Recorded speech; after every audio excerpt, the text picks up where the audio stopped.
Hello students, so today we are going to begin the second part of your Boolean algebra, the logic gates part, है ना। तो पिछले class में हम लोग क्या पढ़े थे, हम लोग कुछ गेट्स के बारे में पढ़े थे। AND gate, OR gate, NOT gate, these were called the basic gates। फिर हम लोग पढ़े थे अबाउट द यूनिवर्सल गेट्स। क्या कहते हैं universal gate? Sir NAND gate और नॉर गेट।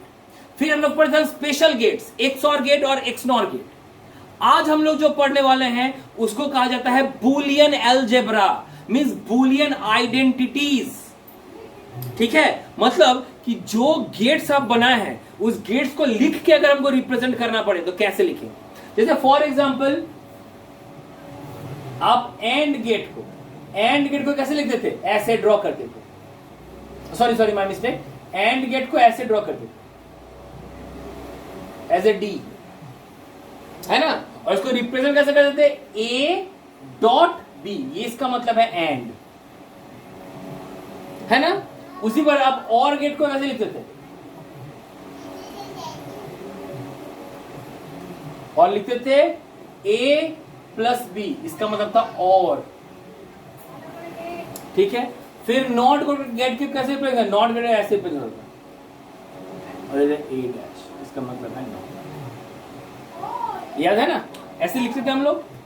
तो अब हम लोग ऐसे लिखेंगे, इसका रूल्स लिखेंगे और इसके ऊपर बेस्ड करके हम लोग आइडेंटिटीज सॉल्व करेंगे। Sir identities, trigonometry identities, yes. Trigonometry identities याद है क्लास 10? क्या था? कुछ रूल्स था, sine square plus cos square, sec square minus tan square. और वो रूल देख के आपको कुछ आइडेंटिटीज को सॉल्व या सिंप्लीफाई करना पड़ता था। अभी भी हम लोग सेम वही काम करेंगे। हम कुछ लॉज लिखेंगे ये तीनों के ऊपर, और उस लॉ के अनुसार आपको कुछ क्वेश्चन सॉल्व करने पड़ेंगे। This is known as Boolean algebra.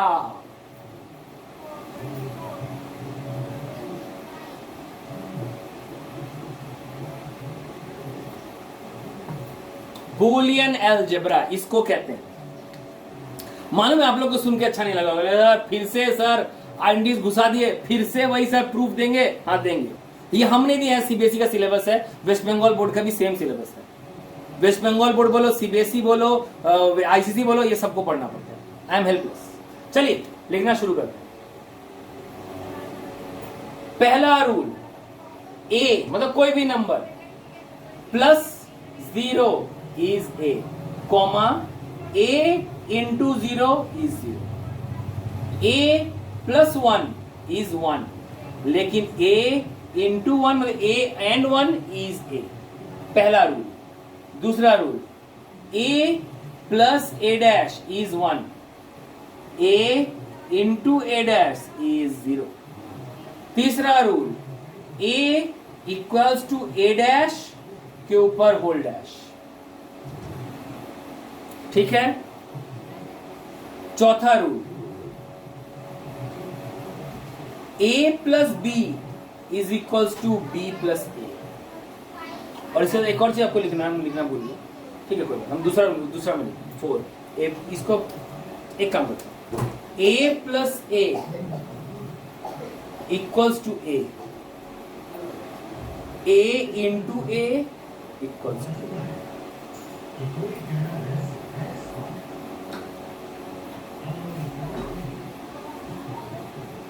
ठीक।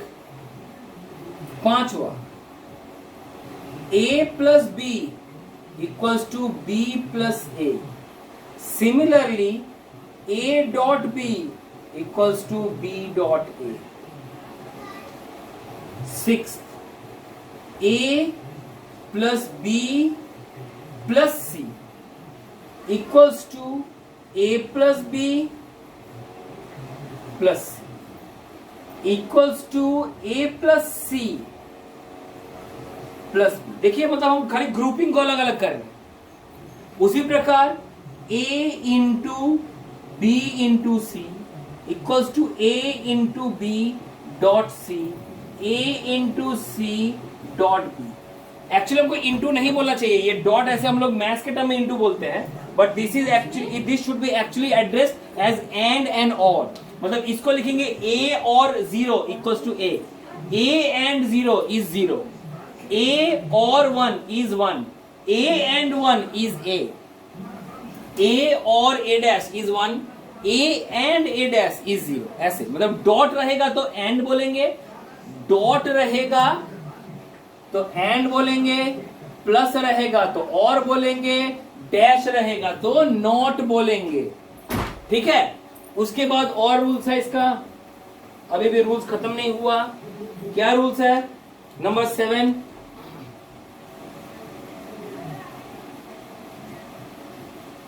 A dot B plus C equals to A dot B, मतलब A AND B OR A AND C। बस सही, तो मैथ्स के जैसा ही है, बाहर जो इंटू रहता है वो दोनों के साथ इंटू हो गया। लेकिन अब जो लिखने वाले हैं उसको देखो, A OR B AND C equals to A OR B AND A OR C, है ना।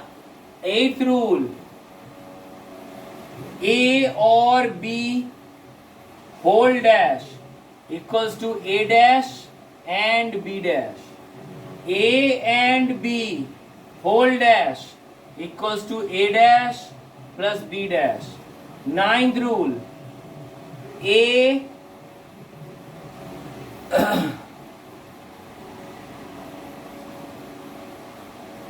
Plus AB equals to A।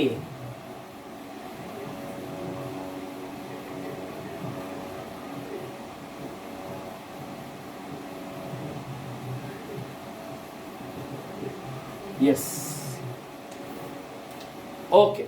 So these are the 10 rules which you have to follow before doing a Boolean algebra type question. ये वो 10 rules का एक गुच्छा आपको दे दिया, आपके सामने रख दिया। अब प्रॉब्लम क्या है, क्यों आदमी से फंसता है? इतना सारा रूल सर कैसे याद रखेंगे? रखना पड़ेगा। इसका कुछ नाम है, जैसे ये, इसको कहते हैं आइडेम्पोटेंट लॉ।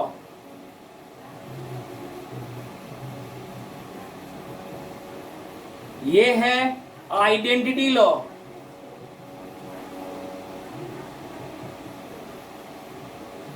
ये है कॉम्यूटेटिव लॉ। ये है एसोसिएटिव लॉ। डोंट वरी, आप लोगों को दिख नहीं रहेगा तो हम इसका नोट्स देंगे, डोंट वरी। इसका नोट्स बढ़िया से पूरा बना के प्रत्येक लॉ उसका एग्जांपल सहित आपको नोट्स मिलेगा, डोंट वरी। एसोसिएटिव लॉ, इसको कहते हैं डिस्ट्रीब्यूटिव लॉ। डिस्ट्रीब्यूटिव मतलब डिस्ट्रीब्यूट कर दिए, यहां ये डॉट को दोनों के साथ डिस्ट्रीब्यूट किया, यहां ये प्लस को दोनों के साथ डिस्ट्रीब्यूट किया। ये सबसे मेन इंपॉर्टेंट, कहते हैं D Morgan's law.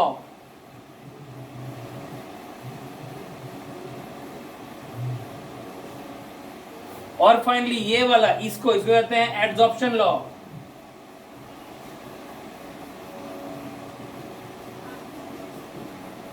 Absorption law means ये देखिए, ए प्लस ए डैश बी, यहां पे ए डैश एब्जॉर्ब होगा, सिर्फ ए प्लस बी बच जाएगा। अब सर ये एक तो इसका यूज आता है एग्जाम में, पहला चीज।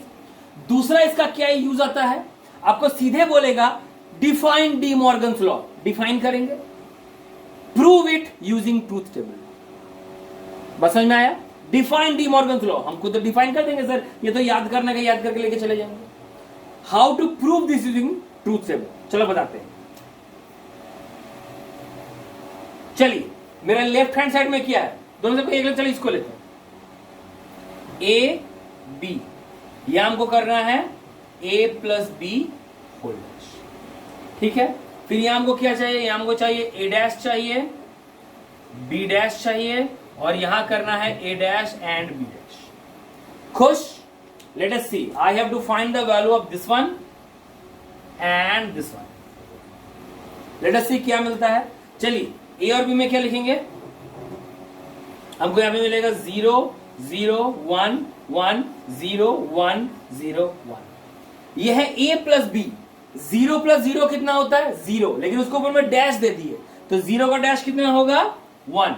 0 प्लस 1 कितना होता है, 1, लेकिन उसके बाद डैश दे दिए, कितना हो जाएगा, 0।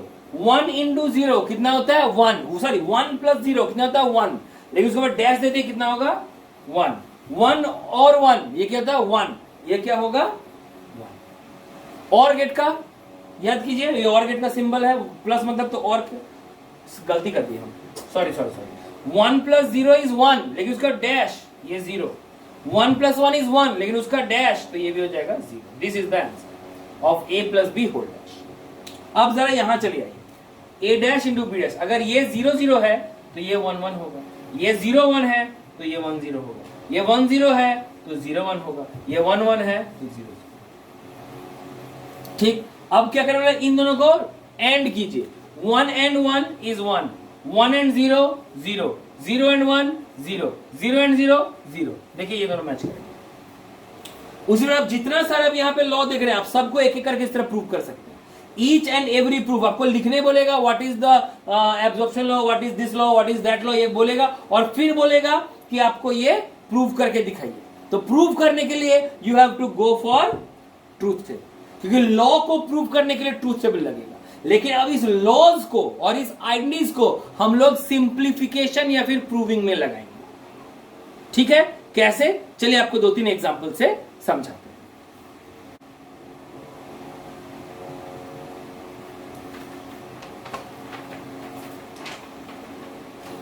Simplify ABC plus A-BC plus ABC dash plus A-B-C dash plus A-B-C।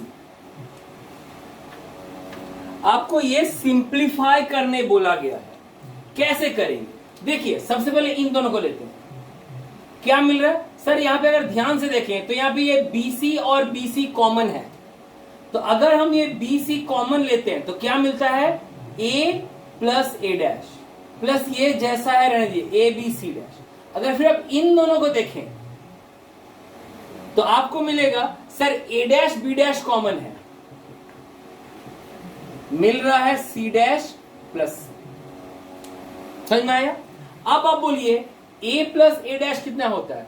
A plus A dash होता है 1, C प्लस C डैश कितना होता है 1, और एनीथिंग इंटू 1 ये कुछ नहीं, मतलब यहां डॉट है, एनीथिंग इंटू 1 या anything dot 1 is the same number, A dot 1 is A। उसी प्रकार BC डॉट 1 इज BC, मतलब ये पूरा कवर होके हो जाएगा ये BC dot 1 plus ABC dash plus A dash B dash dot 1, ये 1 लिखने के बाद सीधे इसने BC plus ABC dash plus A dash B dash. Correct है? अब क्या करेंगे? अब सर देखिए यहां से B कॉमन आ रहा है, तो यहां से हम B कॉमन उठाएंगे, बचा C plus AC dash plus A dash B dash. ठीक, अब जरा एब्जॉर्प्शन लॉ जो लास्ट में बोले, क्या था एब्जॉर्प्शन लॉ? क्या था? A plus A dash B, तो ये A डैश एब्जॉर्ब हो जाएगा, बचेगा A प्लस B। तो देखो C plus C dash A, तो ये C डैश एब्जॉर्ब हो जाएगा, ये C डैश पूरा एब्जॉर्ब हो जाएगा, और क्या बचेगा मेरे पास? B ब्रैकेट में C plus A plus A dash B। तो क्या बचा? I got BC plus AB plus A dash B। This is my simplified form of this.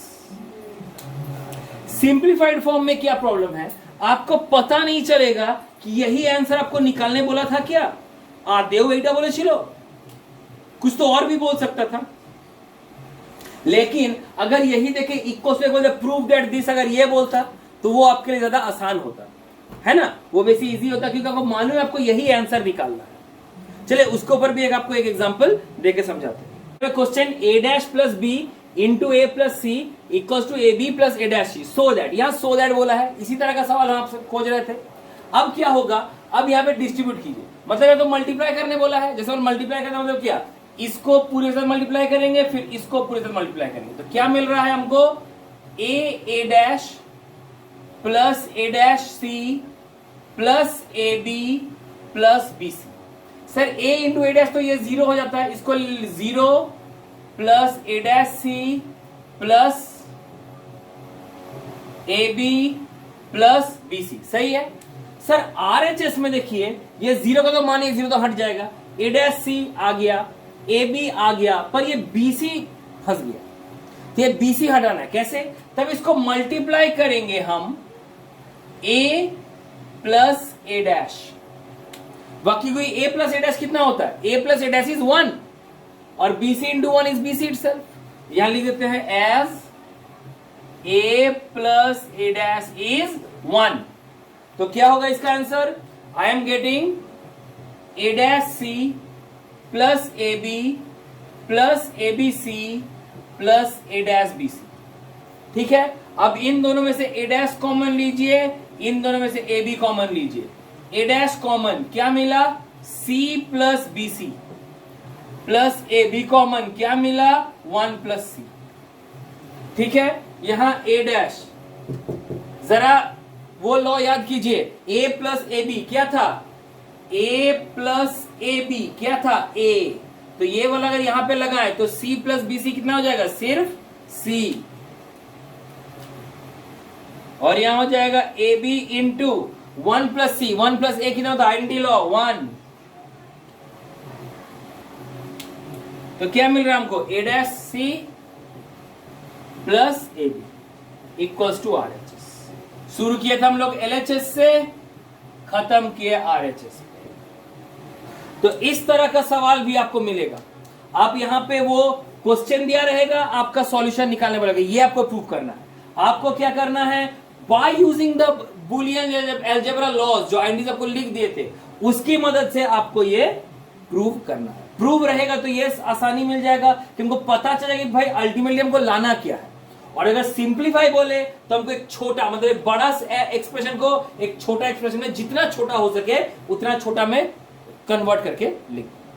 So this is all about your Boolean algebra part. अब इसका second extension होगा how to use this Boolean algebra in drawing logic gates. Logic gates में इसका क्या funda है?